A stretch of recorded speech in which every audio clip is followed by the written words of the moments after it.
The dish I'm going to cook for you is a very simple dish. Risotto Milanese. Saffron risotto. You've all made risotto. Yes. You'll make a good one. Yes. Good. So none of you will be going home, will you?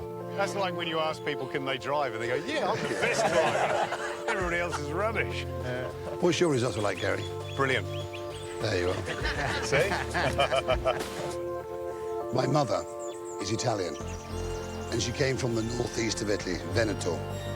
So I remember sitting on the side, watching my mother make pastas, minestrones, risottos. So a risotto to me is something that should walk across the plate. It should never be tight, it should never be stiff. It should be rather wet. So what are you putting in there? Tablespoon of butter? I never measure it. I know, I'm going to have to translate the measurements. Olive oil. 2 tablespoons full of olive oil. 1 onion, grated. If you want to chop it, you can chop it. But most people can't chop an onion fine, so use a cheese grater. And 1 clove of garlic, grated. You want it to dissolve into the risotto. There's nothing worse than when you get a risotto, it's got those big chunks of onion and garlic. So when you're in one of your challenges, you need finely chopped onion, you need crushed garlic, and use the grater. It will become your best friend. So what we're going to do now is cook them without colour. Why? To remove the acidity. As you can see, the juice of the onion and the garlic is evaporating. And when you put them in your pan, the one thing you smell is the acidity of an onion and the garlic. If you don't remove it, then that's part of your dish. It's as simple as that. And that's why we fry an onion. So you can see, Gary, you can smell it, can't you, Gary? Yeah, it's beautiful. Also, you know what I like too is just the smell of that butter. It's going to, you know, it's going to add richness and flavour.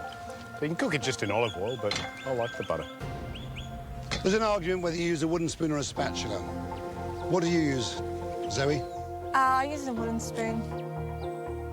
My dear mother would use a wooden spoon. Why? Because she was a traditionalist. The reality is, what a spatula does, it brings everything down from the side of the pan, and it also gets into the corner of the pan. Gary, wooden spoon or spatula? Definitely spatula, always. 100%. This is, you know, in the kitchen, this is your best friend now. I mean, we're not living in the, you know, in the 40s. So there's Gary, who's worked in some of the great kitchens of the world. I worked in 1 or 2 nice kitchens. Use spatulas. Yeah, absolutely. Add our saffron. That was a gram of saffron. So you get a lovely yellow colour out of that, don't you? Gorgeous. It'll get And dark flavour. as well. Because when you have a saffron risotto, you want that rich orange colour, almost like one of Van Gogh's sunflowers. You can't be mean with saffron. So you put in your 400 grams of rice. Now, how long do you cook the rice for, Marco? I reckon this rice, once I start, about 16 minutes. Ignore what it says on the packet, because you'll always overcook it. I'd say about a glass of white wine. Some people don't use wine, some do. What I would say is depends how good the wine is. If it's really delicious, then just pour it in your glass, not in the pan. So we've added our white wine now, and again, cook out the wine. If you don't cook out the wine, then you've got the acidity within the wine. You have to remove the alcohol, remove the acidity, so you get that natural sweetness of the wine. So what have we got in our pan? 1 onion, grated. 1 clove of garlic, grated. Cooked in olive oil and butter until the acidity has been removed. In with the saffron, work it out. In with the rice, work the butter through the rice. Glass of white wine. Simple as that. Yeah. So our stock's boiling, and our stock is simple. White beef stock, infused with saffron. The simple rule is 4 to 1. 4 stock to 1 rice. So in this case, 400 grams of rice to 1.6 litres of stock. You can be really posh and use a ladle and pretend to be really professional, but, you know, in the professional kitchen, we just pour it in like that. It's as simple as that, rather than ladle, ladle, ladle, ladle. So, Marco, we add the rest of the stock as we go along? Yeah. So, you can see my rice is submerged in my stock. And again, one of the mistakes a lot of people make is they never put enough stock in. And by not putting enough stock in, what happens is the rice cooks inconsistently. And why do we stir? 1, so it doesn't catch. 2, so you rotate the rice, the granules, so they cook evenly. And thirdly, to knock it off the boil. As you can see now, it's boiling. That gives you reduction, makes it too strong.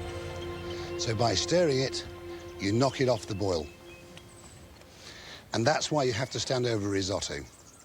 We're not far away now. For me, risotto should be served al dente. It's not a pudding. So the most important part of a risotto is the finishing. You get that wrong, then you destroy the dish. Who likes Parmesan? Good. So you put in your Parmesan, yes?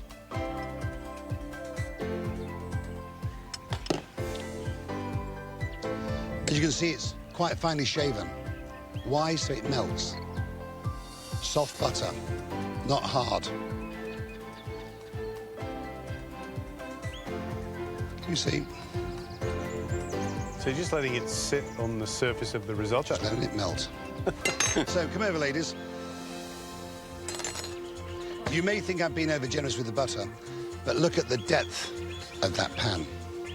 So you can see it's all melting. I'm letting it sit for a minute. That will change your risottos.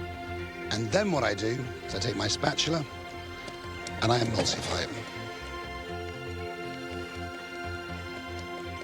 There we are. Can you see how creamy it is? Can you see how it's emulsified?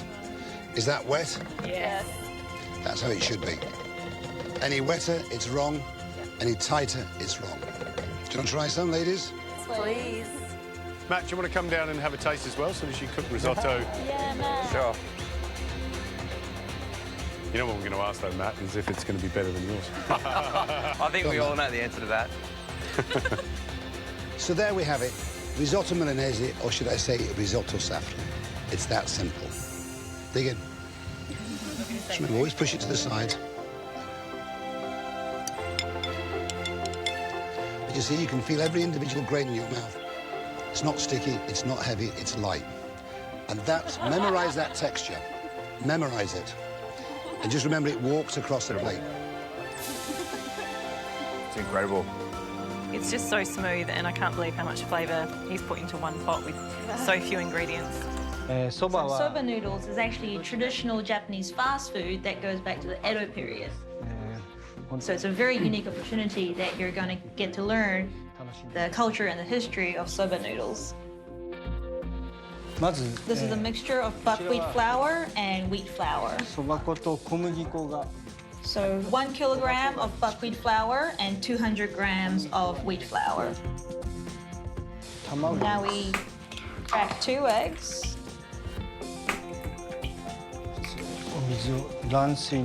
So this is what the chef calls egg water. So can we ask Chef Odaka how long he's been making soba noodles? Almost 30 years. 30 years. Do you still love it? Absolutely. So what is he looking for at this point? So I'm spreading the egg water thoroughly all throughout the flour. Would anyone like to try? So who wants to get their hands dirty first? Yes. How does it feel? It's a lot more wetter than I expected. It looks quite dry, but there is quite a bit of moisture in there. Does it feel like pasta? It does a little bit, yeah. There's the clumps feel a lot like pasta dough, Yeah. but it's drier. Normally this process would take about 10 minutes. And how much liquid has gone into there now? About 600 mil. And why do you do it in, like, bits rather than adding it all at once and combining it all? It's all about seeing how the texture changes. So that's why he adds a little bit of water each time. You got to really lean into it. Can you see how Chef Odaka's leaning into it? He's got his whole body into that arm. You've got to really push in from your hips. And actually, it's fascinating to see that dough come together. Now it looks smooth and elastic, doesn't it? So the firmer you make the soba now, the better the texture will be when you're eating it. And now we combine two together. So mixing done, beautiful, soft, slightly elastic dough. We're now going to roll the dough. So shall we? Let's go. Chef? All right. So the rolling. I've seen this, and it looks very, very hard. What's first? What do we do? So this is another type of buckwheat flour that's going to be for the beating process. Yeah. And he just spreads it out like this. So it's almost like padding out a pizza, isn't it? But this is very precise. Can you ask Chef how long it took him to get this process right? He's still training. He hasn't yet perfected this part yet. Every day is training for him. Using the rolling pin, he's going to spread it out like so. I also noticed he's got a couple of different rolling pins, different thicknesses. So he'll use 3 different lengths of rolling pins for this whole process. Yeah. I'll have a try. Okay. Cat paws. Yep. Cat paws. All right. This is the bit that looks easy, but it's not. So cat paws. Cat paws and sort of like. You're almost rubbing your cat paws. There you go. left to There you go. right. Yeah. Except it doesn't look very. It's not as neat. Oh, so ears. Okay. So this is called Yotsudashi. He's basically bringing out the 4 corners of the dough. So that ultimately is forming that rectangle. Yeah. Something close to a rectangle. Again, he makes it look easy. Yeah, look at that. Wow. Just from that movement, that is absolutely fantastic. Beautiful. I cannot believe that we've got such a large and beautifully square piece of noodle out of that soba noodle. He's going to fold and cut.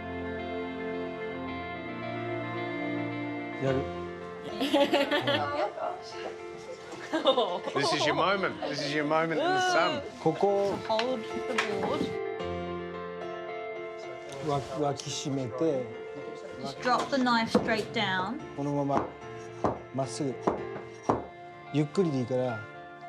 Hold the board with your left thumb against the knife. Okay. Cut the soba, not your finger. Okay. Okay. Okay. Okay. Okay. Okay. About a kilogram now. Don't worry if it's too thick.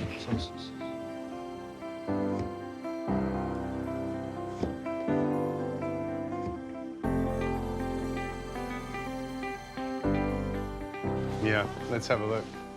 Let's have a look. They're not bad. They're not bad.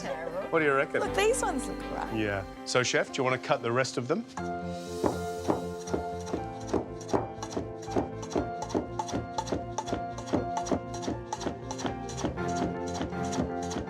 Aren't you pleased you had this masterclass now? Yeah. Huh? Yeah. Wow. Look at that. Oh my gosh. Oh my god. Oh, fuzzy.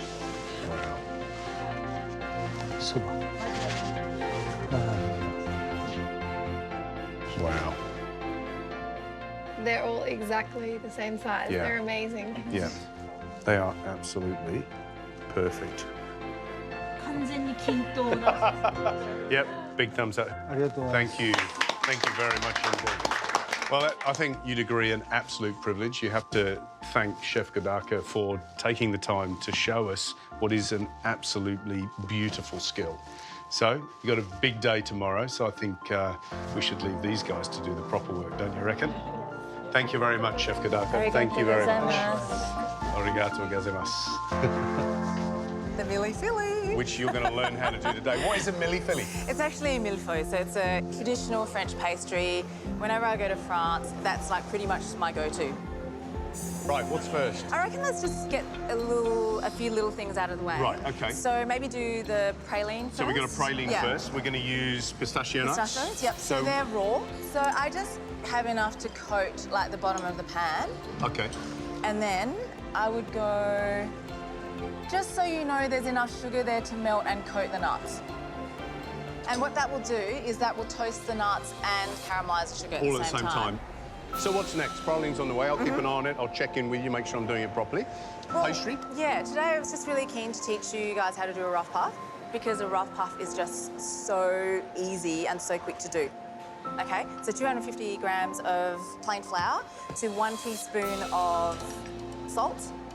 And I've got butter here. And what you want it to be is so that you can indent it like that, but you don't want it to just completely dissolve on your body heat. I was going to say the secret to it is having, in a rough puff, uneven kind of swabs of butter. Yes. Because that's where the moisture comes from, and it's the moisture that gives you the rise between the layers. Yes, perfect. You do want that to cool completely before you grind it, because otherwise it just goes into a bit of an unmanageable paste. Yeah. So what's that? That's water. How much? So about 100 mils. And you want that to just bind, okay? So it looks like an utter mess at the beginning. Don't be alarmed. It's all good. What you want to see is a beautiful marbled effect, okay? So you can see it's not even really, a lot of it isn't even sticking together, okay? But you're getting these beautiful long streaks of butter. So streaks. Yep. And really of quite solid chunks. Yeah, quite solid chunks. Don't be worried. So I just did one turn. Yep. Okay. So this is my second turn. So you're folding Third. a third, And then another third on top of it. Yep. So just make things easy on yourself. So when you're rolling out, just so you don't get wastage when you go to roll it out at the end, just make sure you keep patting the sides, and you can actually be quite rough with it.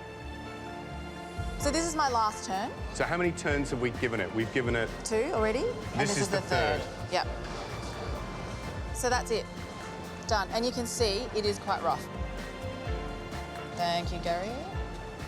So this goes into the fridge for how long? I would say about half an hour. Okay. Yeah.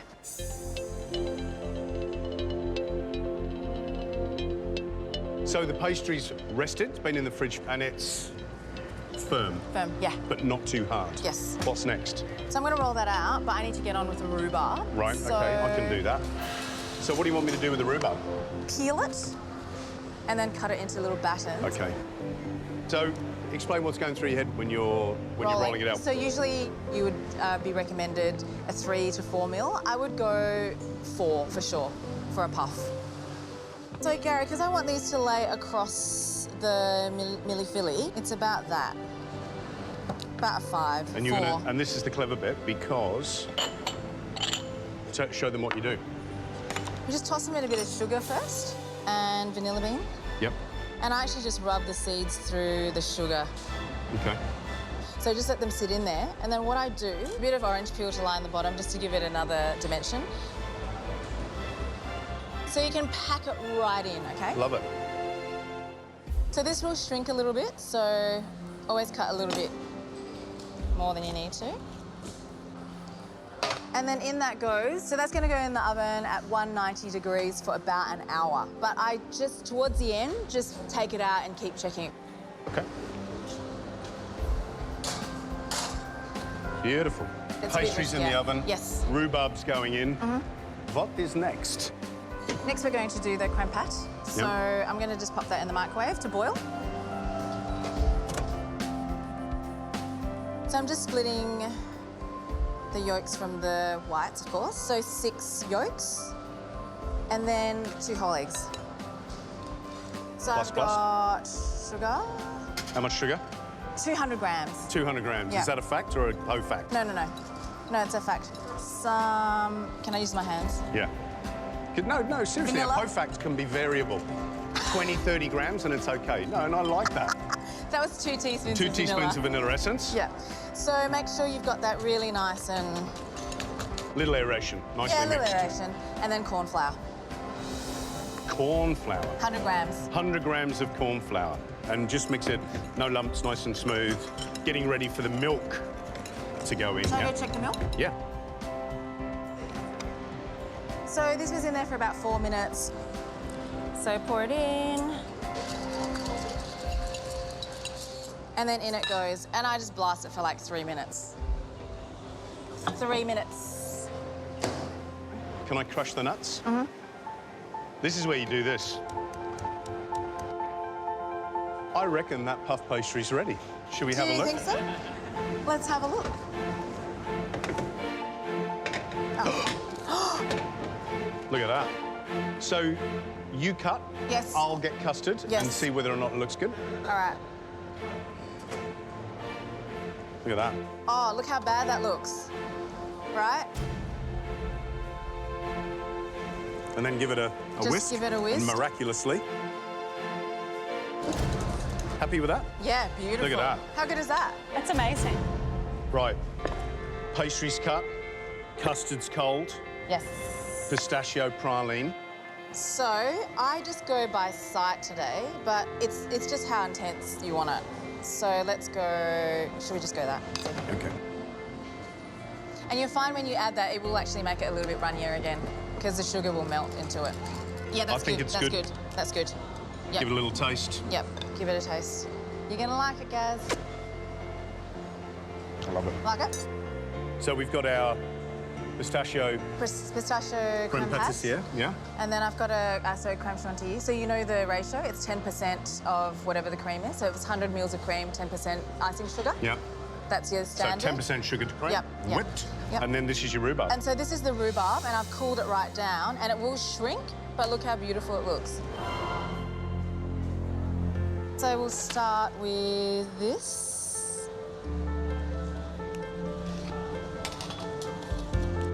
Now, a lot of people go with this assembly. They go that, which is very pretty, but I go zigzag because I find it just helps it stay flat.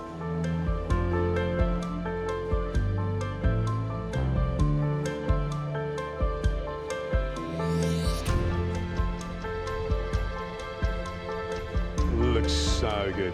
The colour of that rhubarb is absolutely popping. Another one on top. So it looks good. So creme chantilly. So that's it. That's my rhubarb and pistachio mille-feuille. Beautiful. Tasting time. Jess, come on. Ben, come on. Yes.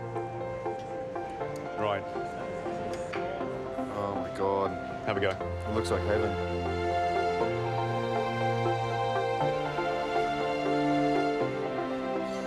That pastry cream is so good. The pistachios are really... Oh, man. Oh, it's just absolutely amazing. Like the rhubarb's got that nice kind of sourness to it, and then the custard's just beautifully silky, and the pastry is just amazing. Best mille-feuille or mille-feuille you've ever tasted? Whatever you want to The call very it, it's best. heaven. It's Amazing. so good. Brilliant. Sit down. Thanks, Bo. Thank you.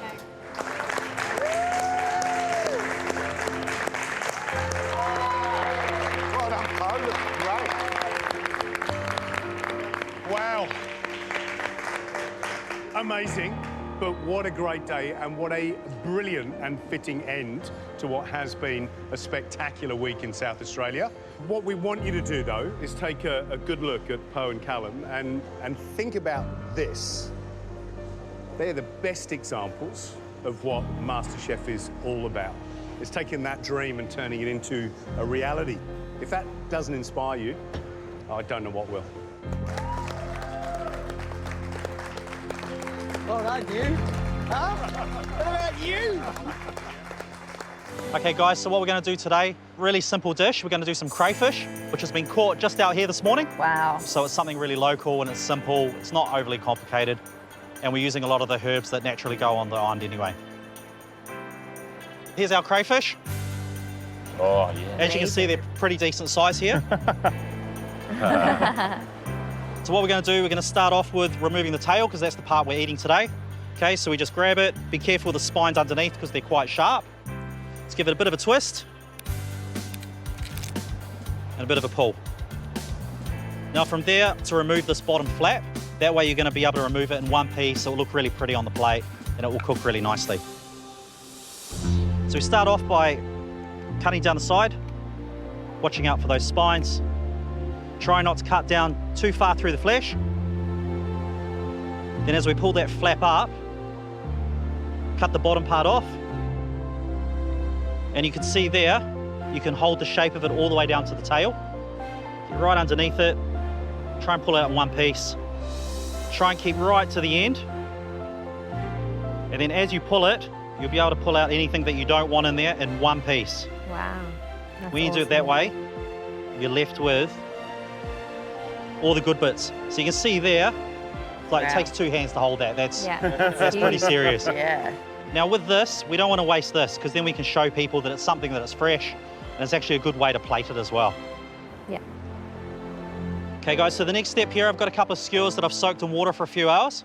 The reason for that is so that when it goes on the charcoal, it doesn't burn. Now I like to put two in here, and what that does is when it's cooking, it doesn't curl up too much. It allows you to get something on the plate that, you know, looks really good.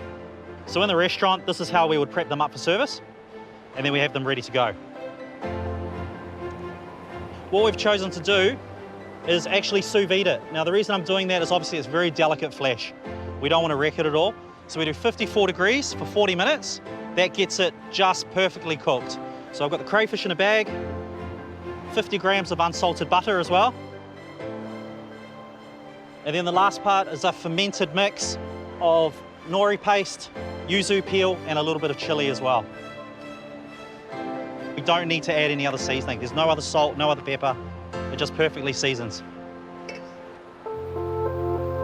Okay, so that's sucking all the air out. So we've got the water at 54 degrees. In we go for 40 minutes. Okay, now the next stage is really simple. All we've got here, some olive oil, some of our kefir milk, which is something we make ourselves, and then just a few things to highlight the island. So we've got some saltbush, some kakala, about 30 grams of each, and also with the samphire as well. So all of those grow on the island, so it makes sense to use them here.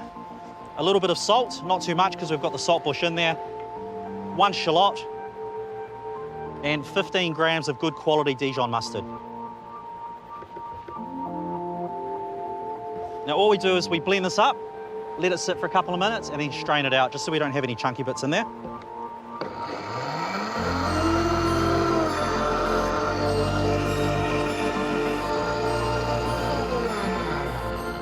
Okay guys, so now that's done, we just leave that for a few minutes. The next part, to use a little bit of saltbush as well. We've got the crayfish, which is very rich, and with that kefir milk dressing, it's going to cut through it. Also used to like a little bit of saltbush as well, just to add a textural element. Gives a little bit of crunch as well, and it nicely seasons it without adding anything too artificial as well. So with these, I like to deep fry them 175 degrees, normally looking around 20 seconds, just till it stops bubbling. And then we'll leave it to drain a little bit, and then we can just pull them off as we need them just before we serve. If we do it too early, then they go all soft, and it's just like horrible leaves. Did you blanch the samphire and the saltbush and the kakala? No, all we did was washed it, just to make sure there's no sand in it, any dirt, anything like that. But otherwise, just as is. And that's part of the reason why we strain it off, because otherwise the texture is not very nice in your mouth. Oh, yeah. But with us blending it and just letting it sit there for a little while, it extracts all that flavour out. Yeah, okay, cool. Okay, so we can see the saltbush before and after, and then these crispen up really nicely, and you just break them over, they end up quite nice. Oh, beautiful. So the next stage is our crayfish is ready. So that's been in there for 40 minutes. Now the liquid is that nori paste in the butter, and also some of the natural juice from the crayfish, so we want to keep that.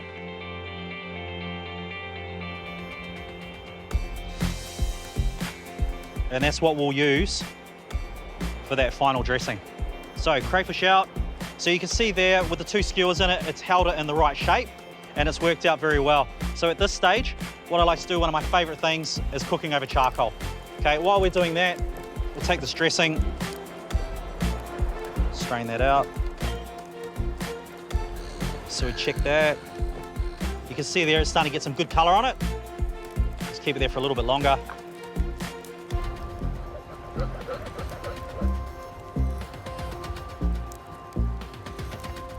So we've got that dressing there ready to go.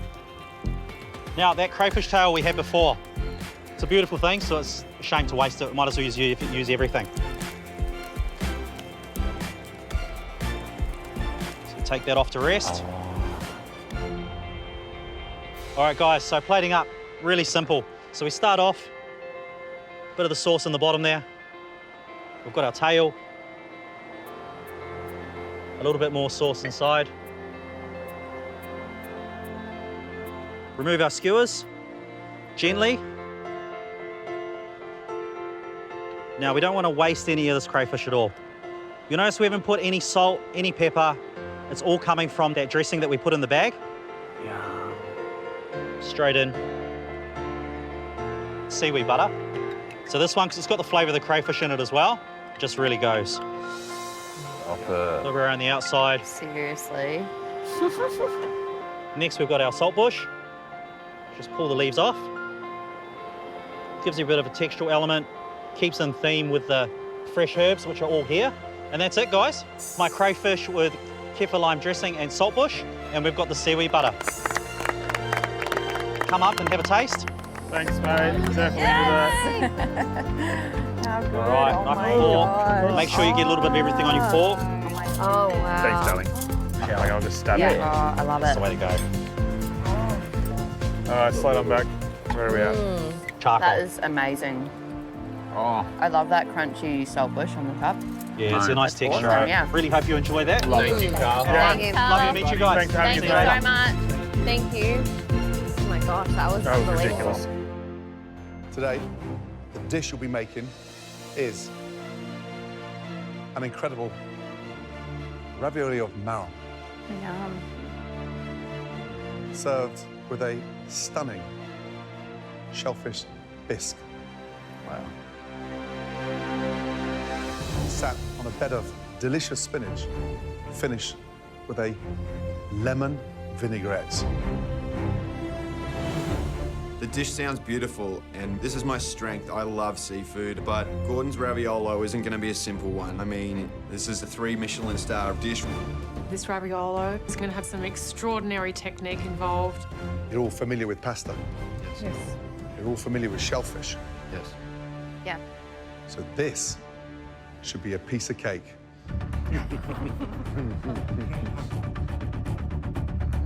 Right, all three of you, behind your benches. Let's go.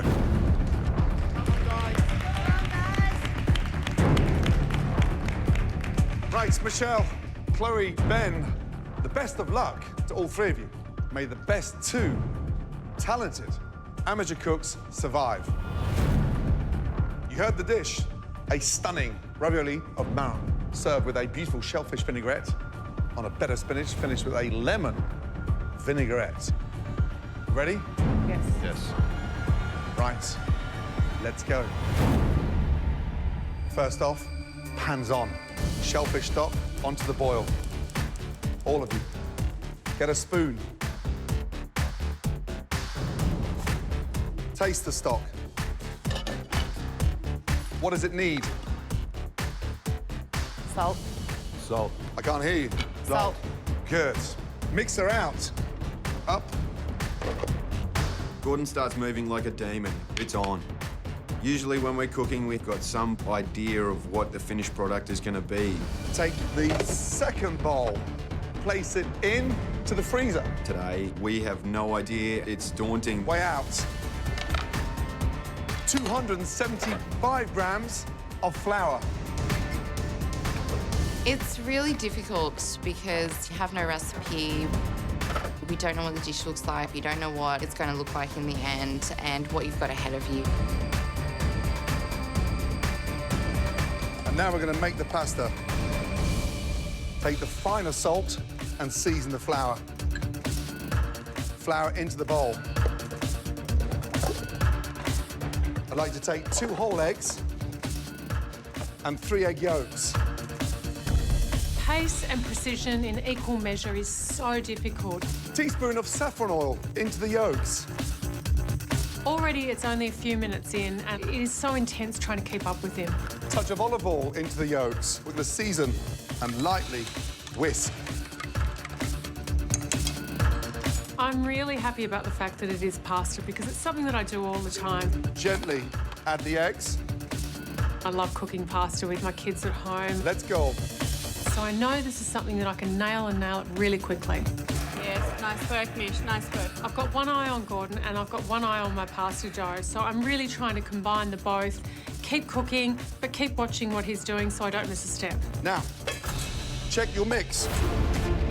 It should come together. Nice and doughy. This is crucial, guys. Now, we're gonna do a bit of filleting. Let's go. I've watched Gordon Ramsay fillet a fish on YouTube. Seat right up.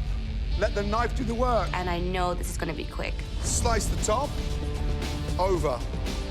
Feel that center bone. Point the knife in. Nice, long strokes. I cannot fall behind at this stage of filleting this fish. Through, stroke. I know Ben is really good at filleting fish. Release from the rib cage. Use the point of the knife. Let that do the work, guys. And Michelle loves her seafood. And then through and off. We only want one slab. Pressure is so high at this stage. Through and scalp that skin. Gordon's knife skills are incredible. I've never seen such speed and precision. I want the last third. There's no bones there. Don't piss around with pin bones. That's what we're going to puree. It's just amazing to watch. Come on, Michelle. Now, we're going to start the filling of the ravioli. Take the mixer from the freezer. Michelle, watch your fingers on the blade. Salmon goes in. Pureed. What we're making now is a sea trout mousse to bring the ravioli together. Act like a chef now. Come on, Michelle, Chloe, Ben, let's go. Come on, guys, you can do this, yeah? Come on.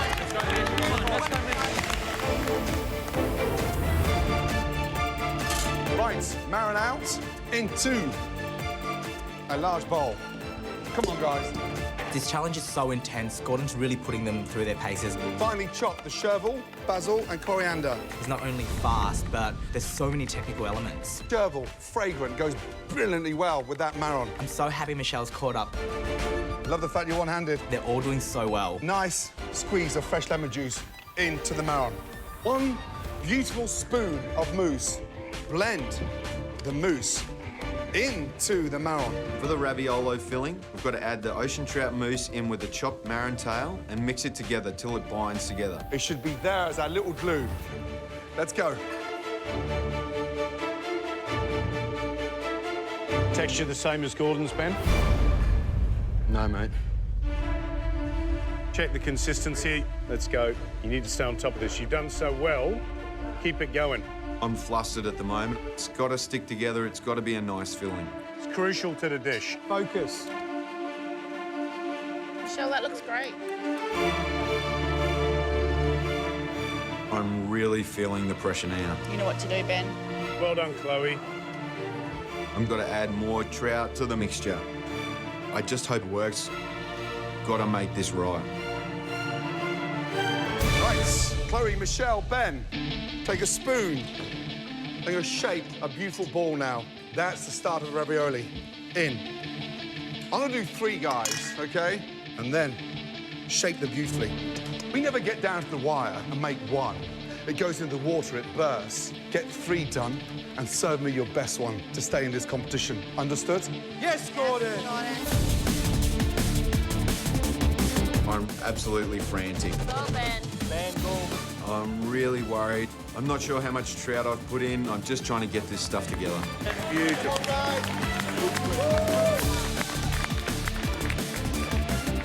Come on, Michelle, come on. It's time to taste that magical shellfish bisque. Get a sieve, put the pan onto the stove, and start getting that in there. Ooh. Just think of that pot of magic underneath that sieve. Take that bisque down to a glass. That is a super reduction. Look at mine. A glass, the most expensive sauce in Australia tonight. Into the bottle. beautiful. Michelle, Chloe, Ben, well done. You're doing a great job, all three of you. Now, for the most exciting part, clear your benches because you do not want a mess inside your pasta. Time to roll out that pasta. You ready? Yes, Gordon. Let's go. Remember, someone's going home, and it doesn't want to be you. Oh, boy. Now we can make some magic. Gordon starts getting a really nice elastic dough. I really need to just stay focused. My pasta has to be the same as Gordon's. Now, we start rolling. Let's go, let's go, let's go.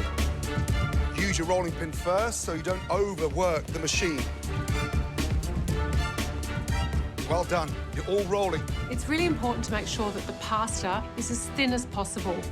But you can't be too thin because then it'll start to tear. Here's the magic. I want to see your faces through there. I want to see that transparency. Pasta's looking beautiful, really super thin. Michelle, it looks good. Good job, Chloe. Yeah, nice. Good job. Nice one, Oh, that looks good, Ben. Open up your layers and start cutting. Come on, start cutting these circles out, guys. We're going to make 3, okay? I start cutting out large rounds for the raviolo. The pasta is one of the main elements of this dish, so I want to do it exactly how he's doing it. Place the marron into the center of the pasta, literally, and just brush around the outside.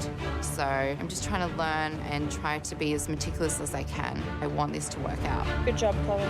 Lift it up, 12 o'clock, over and in, and up into your hands. You nip that together. The pasta's so thin, you can see the marron running through the top of the pasta. Let's go, let's go, let's go. Got to be quick, because here's where we get all the air out. I make sure that all that air is coming out of the raviolo because I don't want it to burst when it hits the water. Looks good, Chloe. Well done, Chloe. Good job. You guys are doing a great job. We cooked 3 beauties for 1 stunner.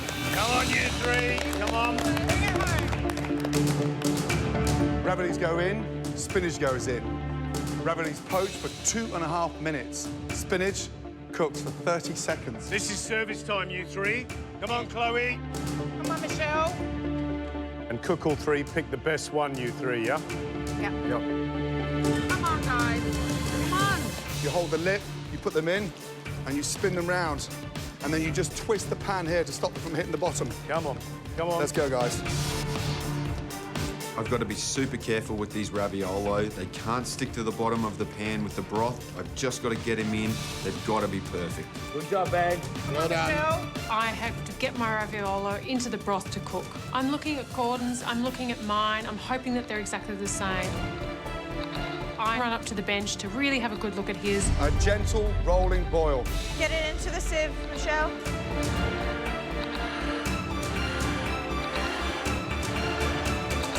Spinach goes in, salt, pepper. Fry that spinach very, very quickly, guys. 90 seconds to go. Come on, spinach in. Spinach in, Ben. Spinach in, Ben. Where's your plates? It's really hectic. Pressure is so high at this stage. We're coming up to plating. We don't know what this dish looks like. Let's go, guys. Come on, let's go. I throw my spinach in and just start to wilt it, but it still needs to have texture in it. I just hope that I can nail this. Spinach comes out, and you drain that spinach. 60 seconds for my ravioli. Let's go. I've got my spinach on. I've got my raviolo cooking. The pressure is just mounting. Have you got your reduction? Put the spinach in the center of your plate. 30 seconds to go for my raviolis, guys. Take your little claws and put them in the water for 30 seconds. The garnished claws, guys. Let's go. The claw is meant to be out of the actual shell. In my haste to catch up, I haven't had time to do this. 20 seconds to go. Come on, guys, you've got this. Let's go. My raviolis are out. Come on, Chloe. It's time to plate up. Let's go. Ravioli on. It's time to plate up, guys. Then you got 10 seconds after he does. Keep up, guys. Let's go. Come on, let's go. Ravioli. Get it out. I've really got to finish strong. Come on, Ben. Keep it together, mate. I can't stumble at the finish line. Just get all 3 of them out. You need to move it. Let's go, Ben. Stay focused. Glaze with the bisque. Nice and gently. I'm meant to have a claw out of its shell, but I don't have one. There is one still in the shell, so I decide to top it with that. Let's go, guys. claws, the claws, put the claws on. Shit, what do I do with them? Next to your plate. You've got them out. You've got them out already, Ben. Where are my claws? Right next Back to you. to the plate. And then those micro herbs at the end. And there we have our ravioli on. Let's go. 10, 9, Next to your plate. 8, 7, 6, 5, 4, 3, 2, 1, and stop.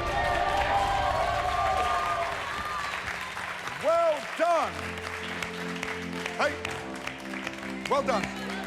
Well done. Thank you. Good job. Thank you very much. Well done. Chloe, well done. Michelle, well done. Thank you. Well done. Good.